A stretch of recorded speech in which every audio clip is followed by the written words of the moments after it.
Hi, this is Tamara from mooglyblog.com, and in this video I'm going to demonstrate a stitch pattern that I have decided to call Neptune's Arrow. For this video I will be using Red Heart with Love in 2 colors and a US K hook, which is a 6.5 millimeter. Now, this stitch pattern, I already have a scarf for it. It's called Neptune's Arrow. It is a free pattern on mooglyblog.com. If you want all the details on how to make the scarf, you'll want to go to that. I also have a few more patterns coming out using this stitch pattern, so this is a great time to make the video. To sum it up, this is a multiple of 6 plus 1 plus 1, which means you start with any multiple of 6 and then 2 more when you're making your starting chain. Now, I've got here a chain of 20, so it's going to be a relatively short repeat of the pattern here. To make the very first row, I'm going to skip the chain closest to the hook, single crochet in the next chain. There we are. Then I am going to chain 3, 1, 2, 3. Then going into that same chain that I made the single crochet in, I'm going to work a double crochet 2 together cluster. Now what that means is normally when you work a double crochet 2 together, you make the 2 halves into different stitches. Since this is a cluster stitch, they're going to both go into the same one. So as you can see, I've started a double crochet here, but I stopped when there were still 2 loops left on the hook. I'm going to yarn over, go back into that stitch one more time, in this case a chain, and then with 3 loops left on the hook, let me get my yarn loosened up a little bit here, I'm going to yarn over and pull through all 3 loops. So I've got a single crochet with a chain 3 and a double crochet 2 together cluster all worked in the same chain there. And then I'm going to chain 3 again, and I'm going to skip the next 5 chains here. 1, 2, 3, 4, 5. And then the chain after that, I will work the same thing. It's going to be a single crochet, followed by chain 3, 1, 2, 3, then a double crochet 2 together cluster into that same chain,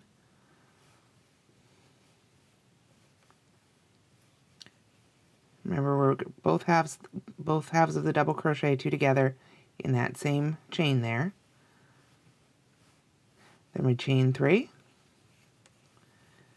skip 5 chains, 1, 2, 3, 4, 5, and the 6th chain, start over.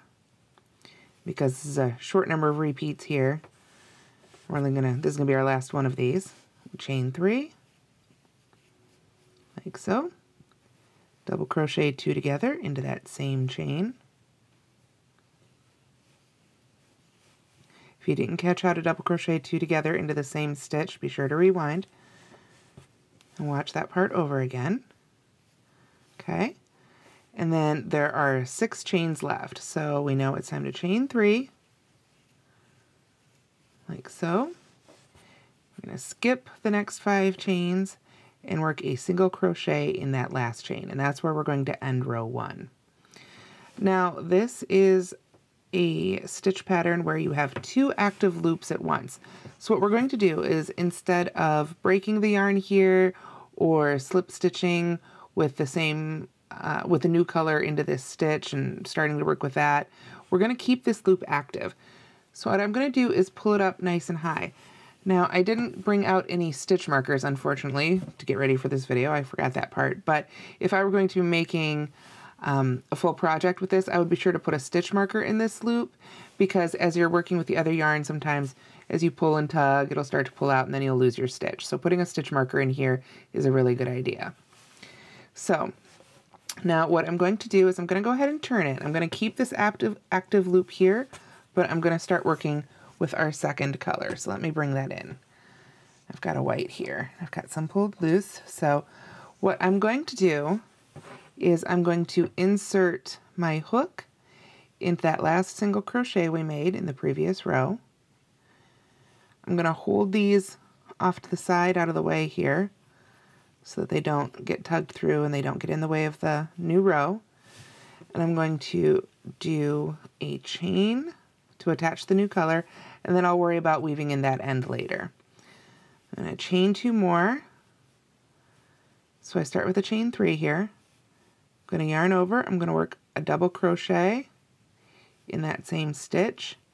Now that first chain 3 counts as our first double crochet, and then we work double crochet in it, so it's like we've worked 2 double crochets in that single crochet there. Then I'm going to chain 1, and then I'm going to work a I'm going to work a single crochet. I was getting ahead of myself there. We're going to work a single crochet in the top of the cluster. Right there. Easy enough. Chain 1. Now we're going to work a V-stitch into the single crochet at the base of that cluster. Well, I guess before the cluster. So a V-stitch, of course, is double crochet, chain 1, and double crochet in the same stitch. So you can see it makes a V there, like so. Then we begin again. Chain 1, single crochet in the top of the cluster, chain 1, V-stitch in the single crochet, just like so.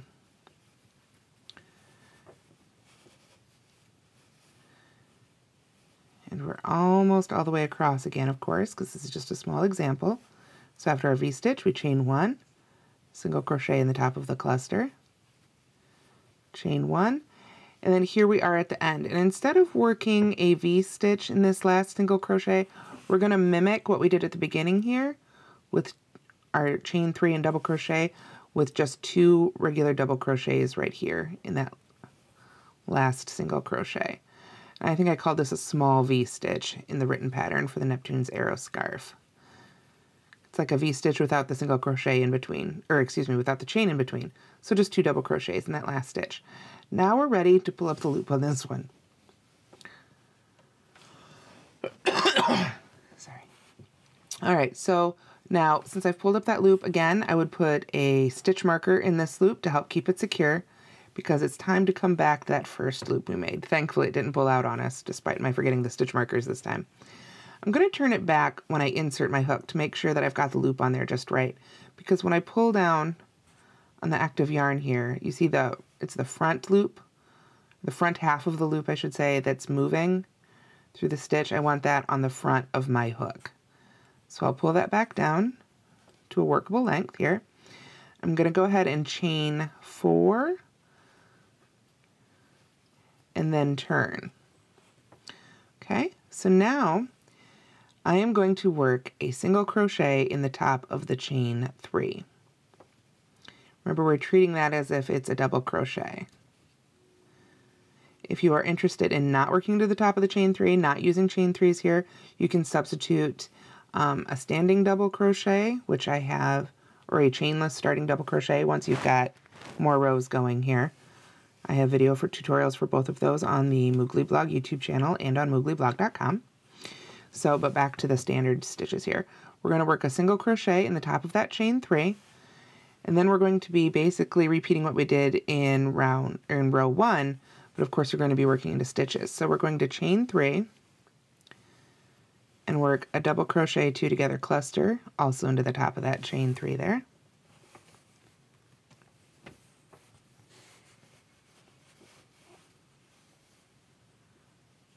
Like so.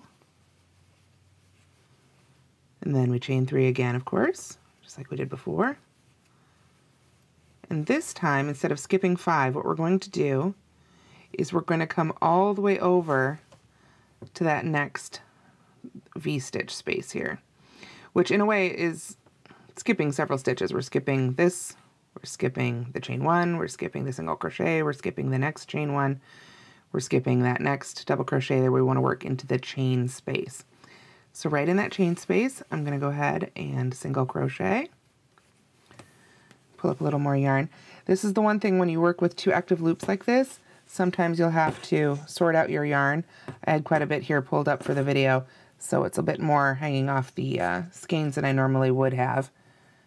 But one thing that can help is if you put them in some sort of container, like a small plastic box, and then you can spin the skeins as you work. So a little tip for patterns like this. But back to the actual stitch pattern. We've single crocheted in that chain 1 space, and we're going to chain 3, work our double crochet 2 together cluster in that chain 1 space. Okay. Then we chain 3 and go back to the next chain 1 space. And you can see this pattern actually moves very quickly. Double crochet 2 together cluster in the chain 1 space, just as before. And then chain 3, and here we are at the end of this row already. So we've come to the end, and in the previous row, remember, we ended with 2 double crochets, so we're just going to single crochet right in the top of that last one there. And that's it for row 3. So we'll pull up our loop nice and high. Again, put a stitch marker in it if you have one handy. Hopefully you do.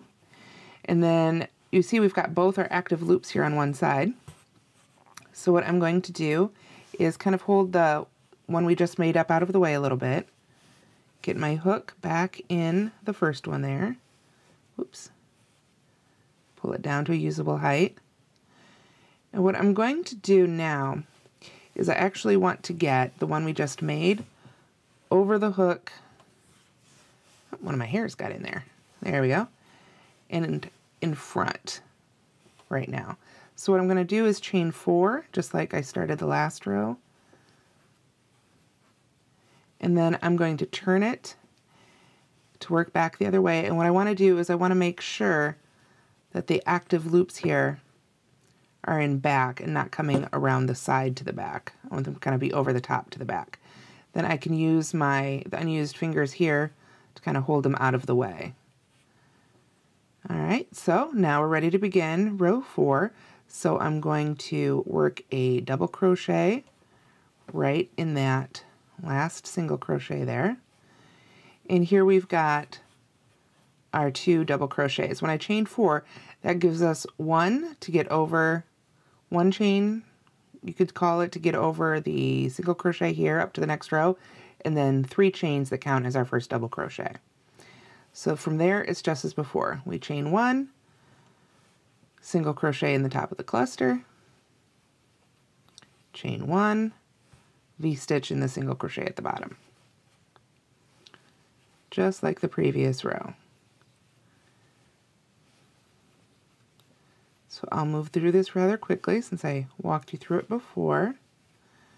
Single crochet, chain 1, V-stitch, chain 1, and begin again.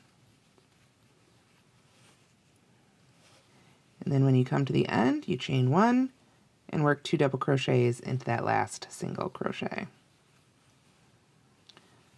And then from here, I think you've seen all the rows. We're just going to keep repeating rows 3 and 4 all the way to the end till you get the length you want. And that's all there is to Neptune's Arrow stitch pattern. Again, be sure to check out the Neptune's Arrow scarf on mooglyblog.com and keep an eye on mooglyblog.com because I have a few more patterns coming out with this stitch. Thanks so much for watching. I hope you enjoy it, and please subscribe to our channel.